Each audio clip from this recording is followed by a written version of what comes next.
This video might be longer than others, or I might have to break it up into smaller ones, because the subject is big and I really want to just see how it goes, see where it takes me.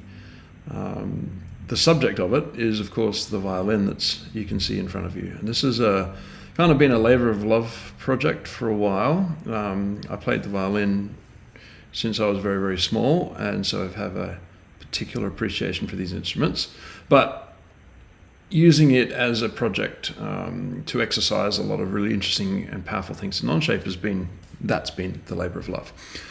Anyway, so I will start out by saying that I am definitely not the first person to craft a violin in a CAD tool. In fact, there's a plethora of amazing references. The physics of the violin, the geometry of the violin, studies of all of the grandmasters from the Cremonese period in Stradivarius, Amati, Guarnerius, all those famous makers from back then. And it continues today, right? People are using the same methodologies and shapes and techniques as they were 300 years ago. For example, there's an amazing magazine called The Strad. There's an online version of it here, and you have to be subscribed to it. But they have a specific section on lutherie, which the making, and it starts out with all sorts of things about the 4 circles for looking at the proportions and shapes used in the famous ones. And you can go into massive depth on this. There's lots of YouTube references for that. So I referenced a lot of this myself. There's another one here which is called the Digital Amati Project. And as it says here, people have been doing research into the type of geometry and approaches that the old masters used. And someone has come up with this project called the Digital Amati. And they've actually created their own markup language to describe the geometry, and you can see how the shapes are forming here. Lots of emphasis on circles and arcs, because that's what the tools they had at the time, and that's just the correct way of doing them still. Interesting, yeah. So the Amati ML is an interesting subject and rabbit hole unto itself, and they even have their own code like this that can describe a particular violin. And these are just sort of the esoteric and ways that their program can describe these very specific kind of focal points and radiuses that go to make that blue outline, which is essentially the heart and the DNA of the violin. So really interesting things. There's also a really good reference here on the making and the techniques and the tools. And you'll probably see some of this come out soon when I start showing you what I've done in the Onshape model about these particular molds and the particular processes that were used specifically in cutting the shapes and cutting the scrolls and doing everything. So what I have tried to do is follow these types of techniques as closely as possible. And one other resource just worth looking at, and I'll post this link in the video description or somewhere on the screen. This Italian violin maker, modern, current day Italian, uses all the old techniques and same sorts of tools and approaches. And these are amazing videos to watch, the shaping of things and how everything is done. And so again, I use this as a lot of reference for the way that I modeled. I mean, there's many ways you could draw a violin, but there's really a better way you can use to help design it, and that's what I'm trying to match. So anyway, let's get rid of those references. I store those sorts of references in the document properties. For example, those links I just put up here in the properties of my documents. I like to try and annotate and document everything as far as possible. Comments are another good way to do that. But in this one, I've been using document properties. So as suggested from that other video, those links up the top there. It's this geometry here, which these 4 main circles and lots of other very, very special focal points which make up the heart of this, which is essentially the template, which is going to be used downstream for everything. So this is a typical top-down design approach. And in fact, these here, there's lots of sketches in here, and you can see there's a whole ton of variables as well. Now these variables are kind of the result of some of that research paper that flashed up, that first link I showed you. And those, if I show the rest of the screen, you might need that later. There's a bunch of variables in here. In fact, there's 16 parameters at the beginning, which really they have decided in modern research these 16 parameters can be tweaked to create the shape of any of the Stradivarius and Guarnerius violins. That's pretty cool, and that I started out this whole project really on this basis. I was testing some of the new sketching capabilities and trimming capabilities that we were working on for Onshape, and decided that this would be a nice type of sketch to try it on. And as you'll probably see later, that it wildly escalated. Anyway, so like a lot of the times, I use a global variables, which is a variable studio. So I create a variable studio here and put my 16 parameters and some other thicknesses and some other other things that I'm going to use across multiple different part studios and in the assemblies and sub-assemblies later on. There's an option here to insert this variable studio here into all part studios and assemblies. I don't have to do that. I can manually choose which of them to insert it into, but I just like to do that to start with. So I built the first part studio was purely the sketches, and once I had created all these sketches, I was able to trace the outline, and that is the final outline. That's this sketch here, the one that's sort of highlighted in orange. And from that final sketch, I created the template surface. So if I switch off all those sketches, you'll see that I'm just left with a single flat or planar surface, which is the outline which forms the template. Now, this is one of the things that you would actually go and manufacture. It's probably the first thing you would build in your workshop. You'd probably build this out of some kind of stainless steel or something very that's not going to get worn out, because you're going to use this template for cutting around and probably for multiple different instruments if that's going to be your job. From here, I created a new part studio, which was really the bulk of where the work got done, which is the detailed part studio. There's a lot going on in here, and I created a lot of parts from this one part studio. Onshape is really good at this type of thing when you have a multi-part studio. The sort of caveat or warning that we give people is that only do things in the single part studio that are actually topologically related to each other. You don't create standard components like pegs and screws and things that can, where the interface is known. You don't have to create everything in this part studio. But when certain things are absolutely relying on the topology of the neighboring things, then this is the right way to do it. So I'm going to roll back and show you how this part studio developed. That's what I was looking for.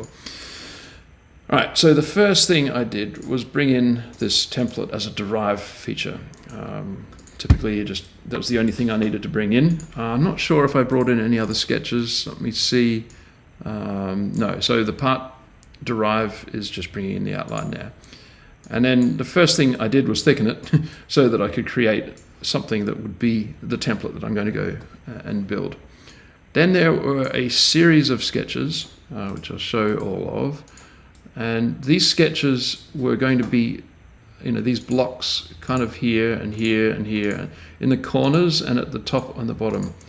Now, what's actually going to happen is I'm going to create what we call a mold from this. Now, the mold is a piece of, say, MDF or some kind of fairly stable and solid wood.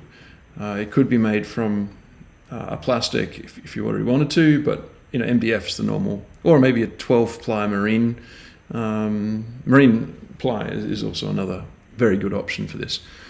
So I've thickened it, and I use variables for everything. So the thickness of this is 12 millimeters, and I thicken that. So now I have this mold, and these cutouts are interesting because they are going to, you see here, if I turn off the surface again, these cutouts actually are where other pieces of wood are going to get glued into here in these four corners here and at the top and the bottom. And these sort of oblong things, or racetrack colored, or whatever the shape is there. These are for the clamps, because you're going to be clamping these things when you glue these blocks in. So you need a place to hook the other foot of the clamp, and so that's all these cutouts are for. So then they don't have to be tolerant to any particular grade level, but these cutouts at the top, yeah, they should be nice and square. What did I do here? I embossed myself a top so that I knew that this was the top and that was the back. It's pretty important to not get this thing out of whack. So what I started doing now was gluing blocks in. This is how you start. Now this is going to be some kind of wood, and let me think, what was that one? It's the top block. Let's check out the material that I had on here. This is a spruce. All right, so there's only 3 or 4 different woods perhaps that are used.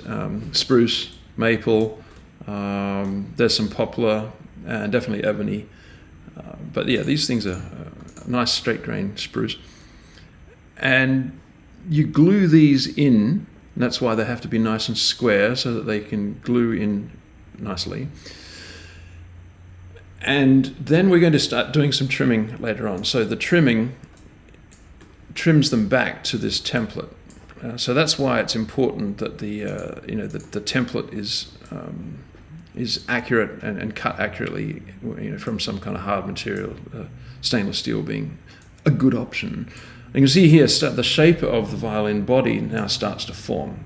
So these cutting of these trimming of the blocks. Now what I did was actually make a configuration with it trimmed and untrimmed, trimmed, because later on when I do a whole bunch of manufacturing steps, I'm going to have a configuration of the assembly in the untrimmed state, and then move on to the next manufacturing step where I actually do the trimming.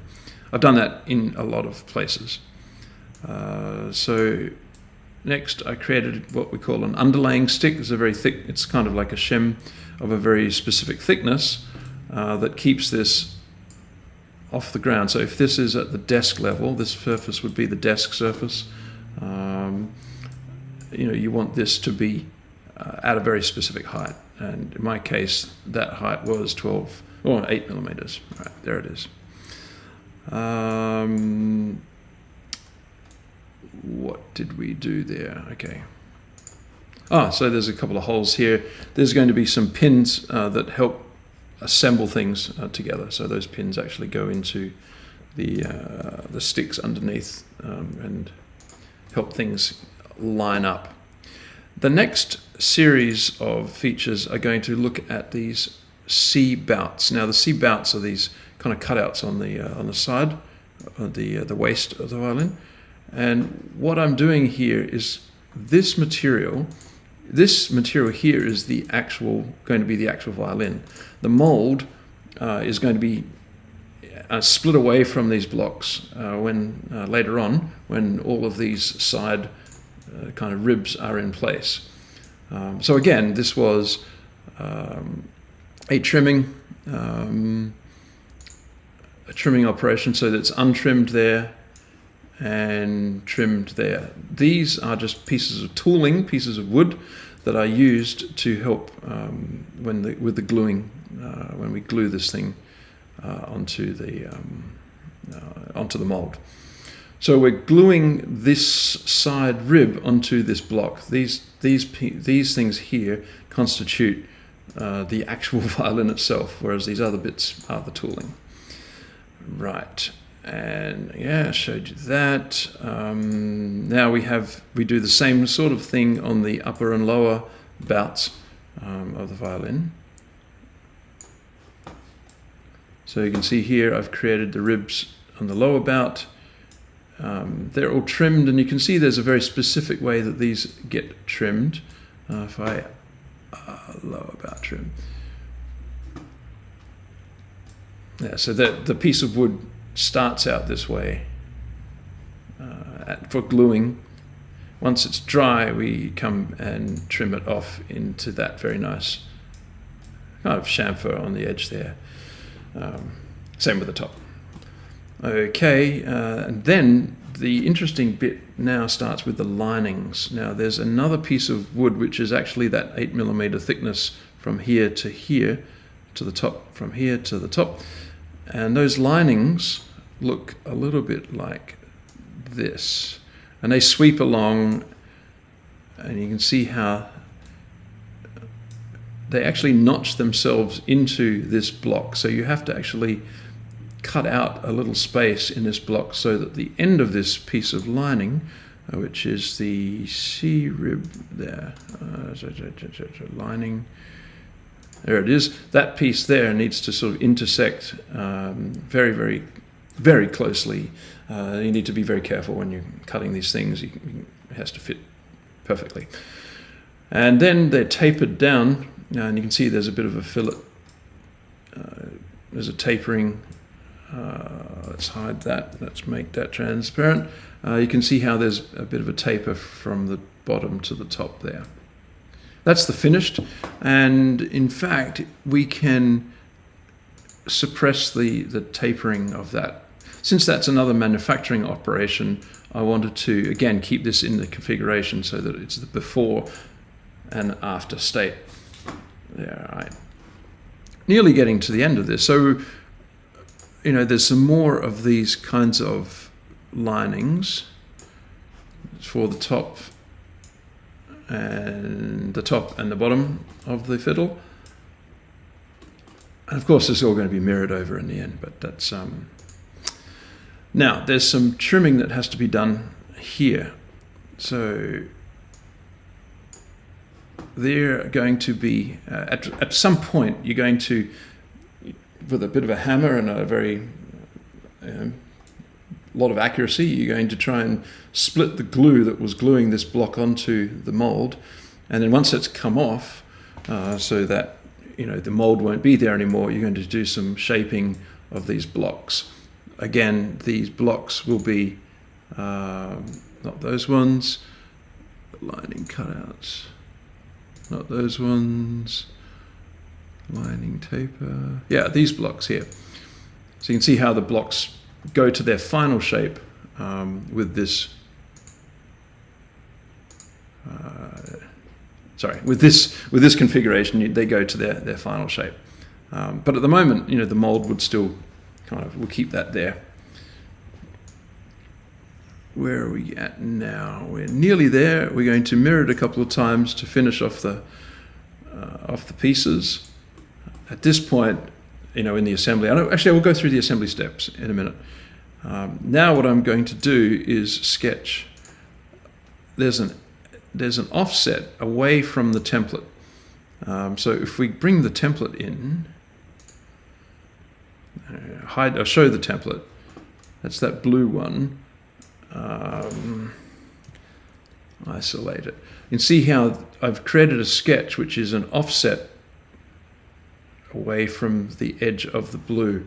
That's actually going to form, the blue is kind of the edge of the ribs, but the wider one, the belly and the back plates, as you'll see, kind of overhang a little bit, and that's what that offset is. And then the last thing, the last thing I needed to do was to create a hole in the base. This is where the pin or the peg, the tail pin is going to be, and that goes through this block here. If I isolate that, you can see that there's a hole in it. And there's going to be a tapered hole there so that the peg can to go into there. So this is all of the detailed part design for kind of the structure and the skeleton of the, literally this time, the skeleton of the violin. There's a couple of really important bits missing though, which is the belly and the back plates, and that's what comes next. So the back plate's a little bit simpler because it doesn't have the holes in it. So let's go to that one first. Right, so again, let's roll back. There's a bunch of surfacing goes on in this one, so it's worth having a bit of a look. I'm going to show all. We've got a couple of surfaces. We've got the inner template and the outer template size. So this outer template, sorry, the blue one is the outer template, which is the slightly bigger thing, you know, with these kind of chamfered or corners here. Right. So there's a few other lines that we need to do. There's this line around here which is going to be cut a groove into when we create something called the purfling. And then there's a center line, and okay, they're my references. I then created a whole bunch of planes sort of at stations down the length of the violin. Now this is where we know the profile. So these next features are going to be the sketches, and you'll see if I turn off the planes now and flip this thing onto its back, you'll see that these sketches here are the profile of the back, and it's just like the off plane. So it's not planar. It's quite a deep. It's like 14 millimeter. Let's see. It's about 12 millimeter height difference between that plane and that. So these curves are usually, I think I use Bezier curves for this. Yep, so 1, 2, 3, 4, 5, 6. So it's a degree 5 Bezier spline for those. And I actually did this by measuring my own violin and with a couple of different methods. I actually scanned it with an app on my iPad Pro, and then did some reverse engineering from that. But yeah, it's pretty close. It's pretty close. And once I had these references, the first thing I did was create a loft in the middle. And let's see that. So that loft in the middle takes care of just this sort of shape, the smooth shape. Ignore everything that's going on in the corners and the edges yet. All I'm trying to do is get this belly shape. And again, if I look at things like the curvature combs, or in this case, maybe it's better to look at zebra stripes. Let's look at the back. We're looking for the high quality mode. Maybe some more stripes in a different direction. Oh, there's too many stripes. Yeah, always good to use diagnostics early and often, as I will always tell people it's easier to fix it now than come back later and fix it. Talking of fixing things, I'm going to go to a full screen display now. Okay, I then created myself a couple of helping surfaces out the back here. So I want to maintain tangency to these when I create my surfaces that sort of fill in these gaps. And in fact, those next surfaces are indeed those fills. And a couple of Boolean, there was a Boolean operation there and another fill, leaving me with this big surface now, which now goes all the way to the edges apart from this section here. Now, these little cutouts, these corners here, the way that I did that was that I extended this. So I extended that big surface 3, which was this one, so that it was big enough, and then I did a trim and split back to the outer shape. Remember, this outer shape was the, here we go, let's bring it back. This outer shape was my reference, the cutout. So it's going well. I'm going to then define a plate thickness of 4 millimeters. Now, in reality, the plate thickness varies quite a bit. The violin maker will thin and pare down using very small planes and cutting equipment. to tune the back, and it's not going to be 4mm uniform thickness, but for now, let's say it is. Now, I used a custom feature extrude, which will allow me to create an extrusion in one direction from that surface. So it basically took that whole reference surface, all of those surfaces, all those faces, and extruded them 4mm in one direction. So it's a kind of a utility that's kind of handy. And then I booleaned all those pieces together into one 4mm thick thing that looks like that. Right? You can see some nice curvature through the middle there. It's looking really good. Now there's a what we call the purfling. Now the purfling is a groove which is run all the way around the edges here, and I'm going to show you where those curves are. It's these curves here that I'm highlighting, and the way that I did that is I took my reference edges from the original, I think it was the inner template, like this, and then I projected them. Actually, no, I used the sketch. It is the sketch from earlier, and I projected them in the direction, in the up direction, and created targets on all of these faces, and it created this magenta line. And this magenta line is actually all of these curves all of them, like that. So there's 20 curves along here. Now, once I did that, I actually created a ruled surface as a bit of a slot like this. I thickened it, and then I did a couple of moves where I basically ended up creating a trench in here. And let me show you those other parts. The first thing I did is create this groove, right? So it's a very specific width groove, and in there are actually going to be 3 pieces of very, very thin wood of different colors, and that's this purfling, they call it. And you see up close, there's these 3 strips of wood. There's multiple little strips actually, and they get bent, and you put them in under steam, get them nice and flexible, and then inlay them. This is a very, very delicate, especially this mitering that has to happen in the corner there. Anyway, it's beautiful to look at, and it's probably a lot easier in Onshape than it was in real life. And from there, I just I don't do that. I will undo that and roll to the end. And I think I created this sort of end piece which is going to go under the heel of the fingerboard.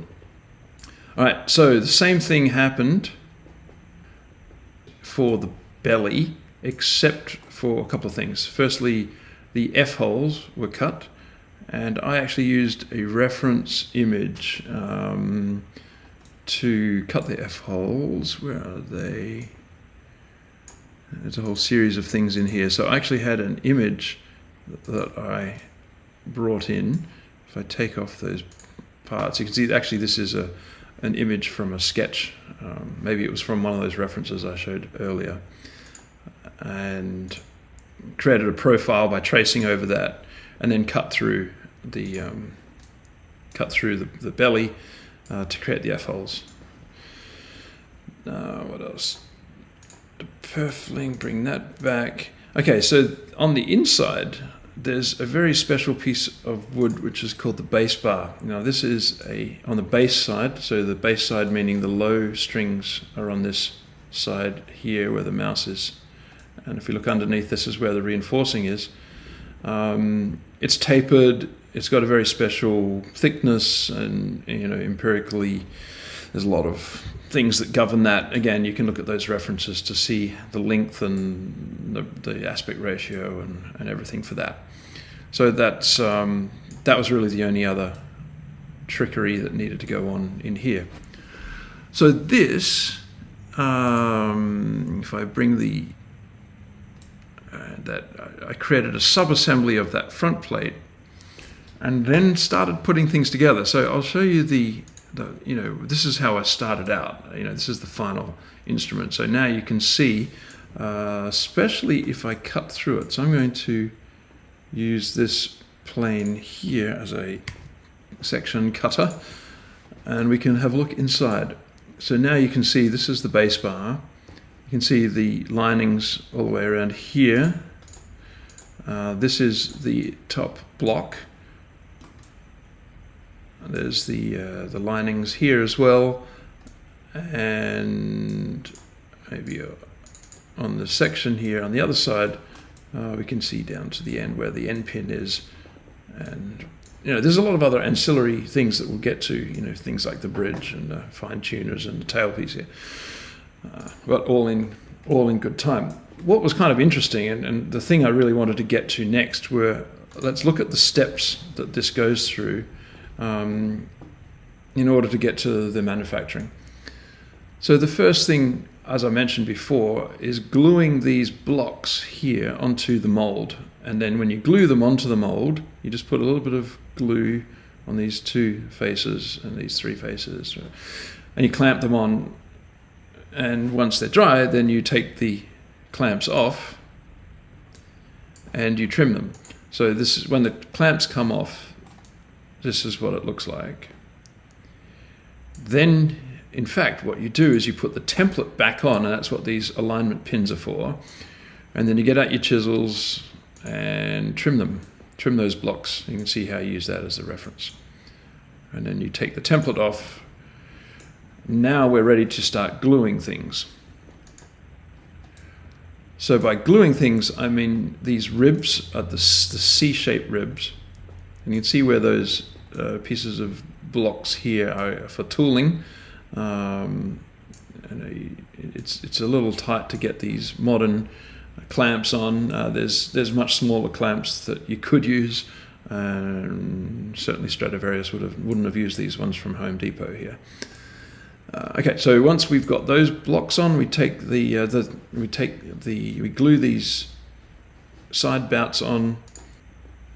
We take them off, take the clamps off, and then we trim these. And again, you trim using this as the guide, and so that's what happens there. You can see it's all happening nicely. So I think this has been quite cool to use. These are individual sub-assemblies, just bringing in the parts from the detailed part studio and configured in certain ways so that I can show these steps here. The next step is to glue the rest of the ribs on. This is the top shoulders and the base down here. And just like before, this is what it looks like when you take the clamps off. It should stay stuck now. And then you trim it. And so you end up with this is kind of the final shape of the ribs. At this point, you start putting the linings in, like this.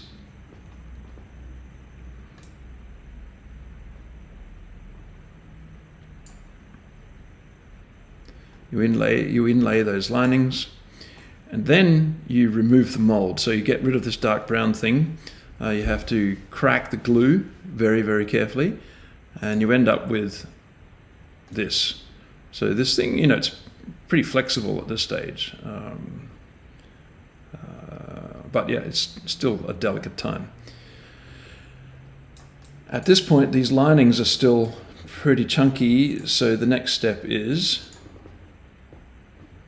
to taper them.